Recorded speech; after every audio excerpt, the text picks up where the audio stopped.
Hello, സാധാരണ എത്ര type movements ആണ് സ്റ്റോക്ക് മാർക്കറ്റിലുള്ളത്? സ്റ്റോക്ക് മാർക്കറ്റിൽ വെച്ചാൽ നമ്മുടെ സൗകര്യാർത്ഥം നമുക്കൊരു 5 മൂവ്മെന്റുകളായിട്ട് നമുക്ക് അതിനെ വിഭജിക്കാം. അത് ഒന്നാമത്തെ മൂവ്മെന്റ് വെച്ചെങ്കിൽ സൈഡ് വേസ് മൂവ്മെന്റ്.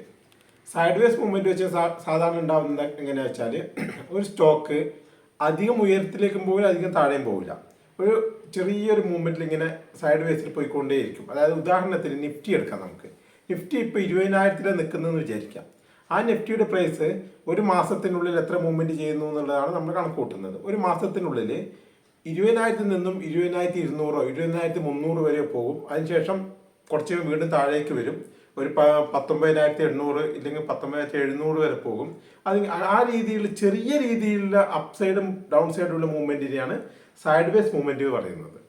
പിന്നെ രണ്ടാമത്തെ മൂവ്മെന്റ് ഒരു ട്രെൻഡ് മൂവ്മെന്റ് ആണ്. ഒന്നുകിൽ അപ്വേർഡ് ട്രെൻഡ് അല്ലെങ്കിൽ ഡൗൺവേർഡ് ട്രെൻഡ്. അപ്വേർഡ് ട്രെൻഡ് വെച്ചെങ്കിൽ നിഫ്റ്റിയിൽ 20,000 ആണുള്ളതെങ്കിൽ കുറച്ചൊരു 20,500 20,600 പോകുന്ന ചെറിയൊരു അപ്വേർഡ് മൂവ്മെന്റ്. അല്ലെങ്കിൽ അതേപോലെ തന്നെ ഡൗൺ സൈഡിലേക്കും വരാം. 19,600 19,500 വരെയുള്ള ഡൗൺ സൈഡ് മൂവ്മെന്റിന് ചെറിയൊരു ഡൗൺ സൈഡ് മൂവ്മെന്റ് പറയും, വൺ സൈഡ് റാലി.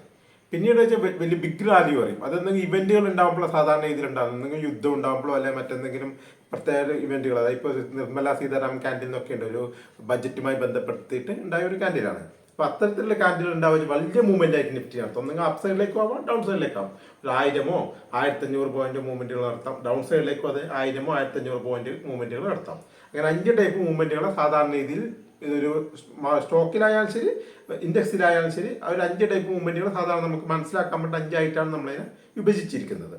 അതിൽ ഒന്നാമത്തത് സൈഡ് വേസ്, പിന്നെ സ്ലോ ആയ ഒരു അപ്വേർഡ് മൂവ്മെന്റ്, ചെറിയൊരു ഡൗൺ സൈഡ് മൂവ്മെന്റ്, പിന്നെ ബിഗ് റാലി അപ്പിലേക്ക്, ഒരു ബിഗ് റാലി ഡൗണിലേക്ക്. ഇങ്ങനെ 5 ടൈപ്പാണ് മൂവ്മെന്റുകളുള്ളത്. പക്ഷേ ഇതിൽ മാർക്കറ്റിന്റെ ഒരു സ്വഭാവം അനുസരിച്ച് ഏറ്റവും കൂടുതൽ നടക്കുന്നത് ആദ്യത്തെ 3 സിനാരിയോ ആണ്. അതായത് സൈഡ് വേസ് മൂവ്മെന്റ്, അല്ലെങ്കിൽ ചെറിയൊരു അപ്പ് സൈഡിലേക്ക് റാലി, ചെറിയൊരു ഡൗൺ സൈഡിലേക്കുള്ള റാലി. ഇതാണ് സാധാരണ രീതിയിൽ ഒരു 80% നടക്കുന്നത്.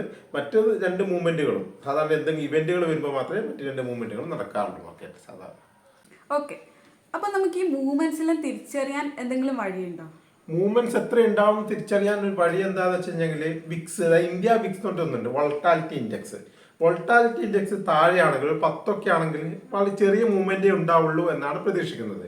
വിക്സ് കൂടുന്തോറും ഇന്നിപ്പോൾ വിക്സ് കിടക്കുന്നത് 24-25 ആ റേഞ്ചിലാണ്. അപ്പോൾ ആ റേഞ്ചിൽ നിൽക്കുമ്പോൾ വലിയൊരു മൂവ്മെന്റ് ഉണ്ടാവാൻ സാധ്യതയുണ്ട്. കാരണം ഇലക്ഷൻ റിസൾട്ട് വരാൻ നിൽക്കുകയാണ്. അപ്പോൾ ഇലക്ഷൻ റിസൾട്ടിനനുസരിച്ചിരിക്കും ഇനിയില്ല മാർക്കറ്റ് മൂവ്മെന്റ്. അതിപ്പോൾ ബിഗ് റാലി ആയിരിക്കും. കാരണം ഒരു ഇപ്പോൾ ഉള്ള പാർട്ടി വിജയിക്കുകയോ തോൽക്കുകയോ ചെയ്ത് കഴിഞ്ഞാൽ എന്തായാലും ശരി ഒരു സൈഡിലേക്ക് വലിയൊരു മൂവ്മെന്റ് സാധ്യതയുണ്ട് അല്ലേ. അപ്പോൾ ഇന്ത്യ വിക്സ് കൂടി നിൽക്കുന്നുണ്ട്. അപ്പോൾ ഇന്ത്യ വിക്സിനെ നമുക്ക് നോക്കിക്കൊണ്ട് വോളറ്റാലിറ്റി എത്ര ഉണ്ടാവും എന്ന് നമുക്ക് ഏകദേശം മനസ്സിലാക്കാൻ വേണ്ടി പറ്റുന്നതാണ് സ്റ്റോക്ക് മാർക്കറ്റിൽ.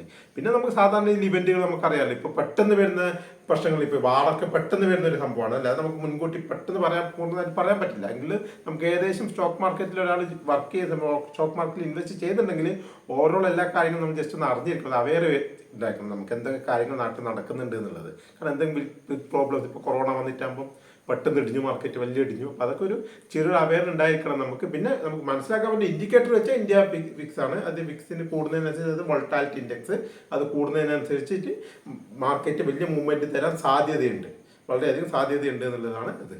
അതിൻ്റെ ഒരു സൂചകമായിട്ട് നമ്മൾ ഉപയോഗിക്കുന്നത് ഇന്ത്യ വിക്സ് ആണ്.